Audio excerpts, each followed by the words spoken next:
Fala pessoal, você sabe a diferença de capacidade de movimento, intensidade e volume? Vamos descobrir?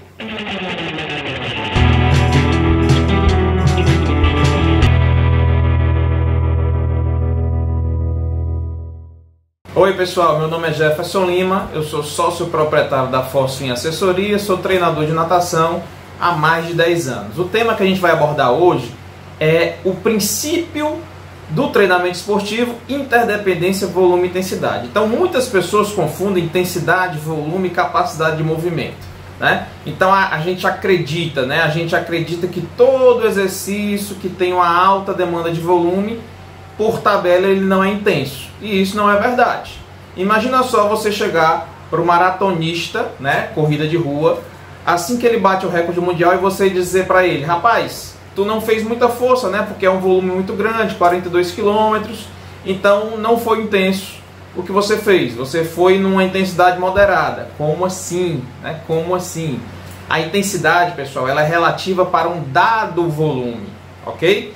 Então, logicamente, se o camarada correu uma maratona e bateu o recorde mundial, ele foi muito intenso. Isso significa dizer que ele foi o mais intenso que o ser humano consegue ser correndo 42 quilômetros. Então a gente precisa ter essa dimensão e entender que não necessariamente quando eu tenho grande volume eu vou ter baixa intensidade. Eu vou ter baixa capacidade de movimento. Olha só que interessante. Então o que seria capacidade de movimento? Capacidade de movimento, ou seja, alta capacidade de movimento, significa, por exemplo, a prova dos 50 metros livres na natação, onde o César Cielo, por exemplo, foi campeão olímpico, onde ele nada 50 metros em aproximadamente 20 segundos. Então ele tem uma alta demanda de movimento, uma alta capacidade de movimento. Então ele gira braço, bate perna o mais rápido possível. Isso tem relação direta com capacidade de gerar força, potência e velocidade, né? A potência é o resultado da força e da velocidade de execução. Então eu me torno mais potente. Então eu tenho muita capacidade de movimento em provas rápidas de alta intensidade, assim como um Usain Bolt correndo 100 metros rasos. Então é muito interessante a gente ter essa dimensão e saber diferenciar. Porque eu vou nadar 1.500 metros, porque eu vou nadar uma travessia de 5 quilômetros, eu não vou ter intensidade. Não necessariamente. Eu posso muito bem nadar 5 quilômetros em ritmo leve. Por exemplo, na intensidade A1.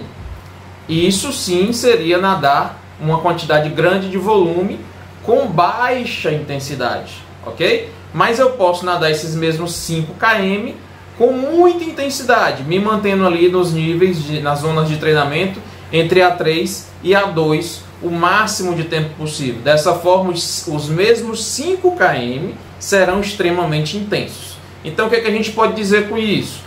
A gente pode dizer que todo exercício que tem grande capacidade de movimento, ou seja, exercícios onde eu levo ao extremo as minhas condições físicas, né, a minha capacidade de gerar movimento mais rápido, forte e veloz possível, necessariamente são atividades intensas, ok? Já as condições, né, as atividades físicas com uma demanda maior de volume poderão ser intensas ou não, ok? Então todo exercício que tem grande capacidade de movimento será um exercício intenso. Mas nem todo exercício intenso terá alta capacidade de movimento. Como é o exemplo que eu dei no início do maratonista, corredor de rua, ao bater o recorde mundial, não dá para dizer, pessoal, que não foi intenso. Foi extremamente intenso. Mas a intensidade ela é relativa a um determinado volume. Correr uma maratona de 42 quilômetros no mesmo ritmo de prova que o Usain Bolt corre os 100 metros rasos é impossível. Por quê? Porque existe uma grande demanda energética e o nosso corpo não consegue suportar essa intensidade por longos períodos de tempo.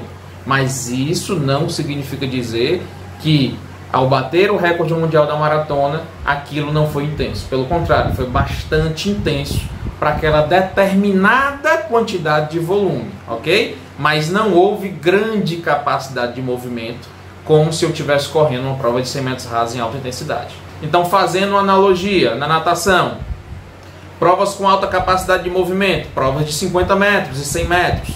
Provas com capacidade de movimento intermediária, provas de 200. 400 em diante, a gente já considera aí provas com baixa capacidade de movimento, tá? E tendem a ter forte intensidade, baseado naquele volume específico que você está nadando. Então eu posso nadar 400 metros devagar, 400 metros com alta intensidade. Eu posso nadar 10 km devagar e 10 km com alta intensidade, ok? Então que fique claro, a intensidade ela é relativa a um dado volume, a um determinado volume. Mas a capacidade de movimento, essa sim, ela está atrelada aos exercícios de curta duração e alta intensidade. Portanto, o que diz respeito ao princípio da interdependência volume-intensidade está mais relacionado com a capacidade de movimento. É óbvio, exercícios com alta capacidade de movimento eu não consigo prolongar o volume, né? Eu não consigo permanecer em alta capacidade de movimento por muito tempo. Então é inversamente proporcional. Quanto maior o volume, menor capacidade de movimento. E não necessariamente a intensidade. Então a gente confunde muito isso, porque essa intensidade que está relacionada ao princípio do treinamento, né, ao princípio científico do treinamento, ela está relacionada muito mais com a capacidade do movimento do que com a intensidade propriamente dita, que pode ser intenso, logicamente, tendo grande volume. Ok, pessoal? Esse é o meu recado. Nos vemos num próximo vídeo. Espero que vocês tenham gostado. Compartilhe, dê seu like, né? Vamos divulgar essa informação aí para quem vocês acharem melhor. Ok? Até a próxima. Valeu, um abraço.